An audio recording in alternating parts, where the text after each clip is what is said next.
Hi friends, welcome to Indian recipes Tamil.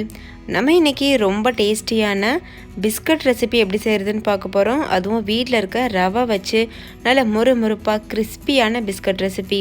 நம்ம பேக்கரியிலலாம் butter biscuit சாப்பிட்ருப்போம்ல, அந்த அளவுக்கு டேஸ்டியாக இருக்கும். ஸோ ரவை வச்சு இது வரைக்கும் யாருமே பிஸ்கட் ட்ரை பண்ணியிருக்க மாட்டீங்க. இந்த மெத்தடில் ட்ரை பண்ணி பாருங்கள், ரொம்பவே அட்டகாசமாக இருக்கும். இதை நீங்கள் ஸ்டோர் பண்ணி வச்சு கூட 30 நாள் வரைக்கும் சாப்பிடலாம், கெட்டு போகாமல் இருக்கும். இப்போ வாங்க ஃப்ரெண்ட்ஸ், வீடியோக்குள்ளே போய் இந்த ரெசிபி எப்படி செய்கிறதுன்னு பார்க்கலாம். வீடியோக்குள்ளே போகிறதுக்கு முன்னாடி உங்கள் எல்லாருக்கிட்டையும் ஒரு அன்பான ரிக்வஸ்ட் இருக்குது. நம்ம சேனல் இந்தியன் ரெசிபீஸ் தமிழில் ஃபஸ்ட் டைம் பார்க்குற நண்பர்கள் இந்த வீடியோவுக்கு கீழே இருக்க ரெட் கலர் சப்ஸ்கிரைப் பட்டனை கிளிக் பண்ணி சப்ஸ்கிரைப் பண்ணுங்கள். பக்கத்தில் இருக்க பெல் சிம்பலையும் கிளிக் பண்ணிவிட்டு ஆல் அப்படின்ற ஆப்ஷனையும் கிளிக் பண்ணுங்கள். அப்போ தான் நான் தினம் அப்லோட் பண்ணுற புது வீடியோஸ் உங்கள் மொபைலுக்கு வந்து சேரும். இப்போ வாங்க ஃப்ரெண்ட்ஸ், வீடியோக்குள்ளே போகலாம். ஃபஸ்ட்டு ஒரு மிக்சிங் பவுல் எடுத்துக்கோங்க. அதில் அரை கப் அளவு நெய் சேர்த்துக்கோங்க. இது 125 ml அளவு நெய் இருக்கும். இது கூடவே 3/4 கப் அளவு பொடிச்ச சர்க்கரையை சேர்த்துக்கோங்க. சர்க்கரை நல்லா அதிகம் சாப்பிடுவீங்கன்னா நீங்கள் 1 கப் அளவுக்கு கூட சேர்த்துக்கிறலாம் சர்க்கரை பொடி. சேர்த்துட்டு நல்லா மிக்ஸ் பண்ணிக்கோங்க. ஒரு 15 நிமிஷத்துக்கு கைவிடாமல் இது போல் பீட் பண்ணிகிட்டே இருந்தீங்கன்னா நல்லா க்ரீமியான பக்குவத்துக்கு வரும். இப்போவே க்ரீமியான பக்குவத்துக்கு வர ஆரம்பிச்சிடுச்சு. இன்னும் நல்லா பீட் பண்ணிகிட்டே இருக்கணும். இப்போ பாருங்கள், 15 நிமிஷம் ஆயிடுச்சு. 15 நிமிஷத்துக்கு அப்புறமா அரை கப் அளவு ரவை சேர்த்துக்கோங்க. இது 100 கிராம் அளவு ரவை இருக்கும். இது கூட அரை கப் அளவு மைதா மாவு சேர்த்துக்கோங்க. மைதா மாவுக்கு பதிலாக நீங்கள் கோதுமை மாவு கூட சேர்த்துக்கிறலாம். சேர்த்துட்டு ஃப்ளேவருக்காக கொஞ்சம் போல் வெனிலா எசன்ஸ் சேர்த்துக்கோங்க. நீங்கள் வெனிலா எசன்ஸ் சேர்க்காம கூட இந்த ரெசிபி பண்ணலாம். டேஸ்ட் ரொம்பவே நல்லா தான் இருக்கும். ஒருவேளை உங்களுக்கு ஏலக்காய் ஃப்ளேவர் பிடிக்கும்னா நீங்கள் அது கூட ஒரு அரை டீஸ்பூன் சேர்த்துக்கிறலாம். ஏலக்காய் பொடி பண்ணிவிட்டு அதை சேர்த்து செய்யலாம். இப்போ இது எல்லாத்தையும் சேர்த்து நல்லா பிசைஞ்சு ஒரு சப்பாத்தி மாவு பதத்துக்கு கொண்டு வந்துடணும். இது கூட நீங்கள் தண்ணியெலாம் சேர்த்து பிசையணும்னு கிடையவே கிடையாது. ஏன்னா நம்ம கரெக்டான அளவில் நெய் சர்க்கரையெல்லாம் சேர்த்துருக்கிறதுனால அதுவே போதுமான அளவில் இருக்கும். அதனால் எக்ஸ்ட்ரா எதுவும் தேவைப்படாது. இப்படி நீங்கள் பிசைஞ்சு கொடுத்துட்டே இருந்தீங்கன்னா உங்களுக்கு சப்பாத்தி மாவு பதத்துக்கு கரெக்டான அளவில் கிடைக்கும். இப்போது மாவு நல்லா தயாராகிருச்சு. இது ஒரு ஓரமாக இருக்கட்டும்.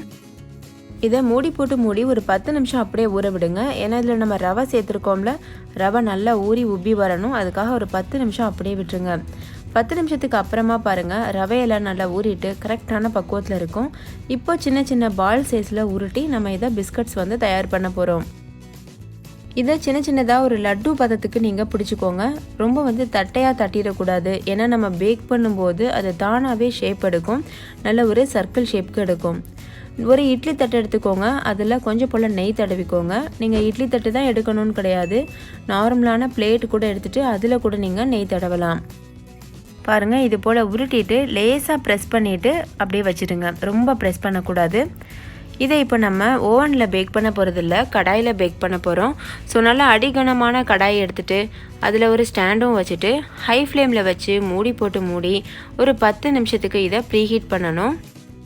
நம்ம அவனில் எப்படி பண்ணுவோமோ 10 நிமிஷம் ப்ரீஹீட் பண்ணிவிட்டு அதே போல் தான் கடாய்க்கும். ஸோ கடாய் இப்போ 10 நிமிஷம் நல்லாவே சூடாயிருச்சு. இதில் நம்ம ஏற்கனவே செய்து வச்சுருக்க இட்லி பிளேட்டை வச்சிடணும். வச்சுட்டு மூடி இதை பேக் பண்ணணும்.